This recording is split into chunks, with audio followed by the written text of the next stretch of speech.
Welcome to Quick Tips for Organizing Your Home. I'm Susanna Kay with Spark Organizing, and this is our special Halloween edition.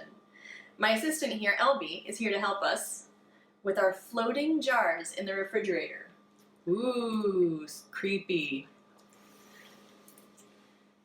So the way to make jars levitate in your fridge takes a few small supplies. You can use a simple command strip and a super powerful magnet. I just got these from Amazon. They're super cheap and easy. I use them for everything. Use the command strip to attach the magnet to the top of the fridge.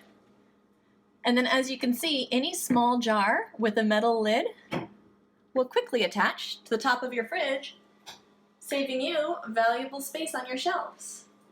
I hope you enjoyed our spooky edition of Organizing Tips with Susanna Kay. You can find more tips at www.sparkorganizing.com or follow me on YouTube. I hope to see you next time.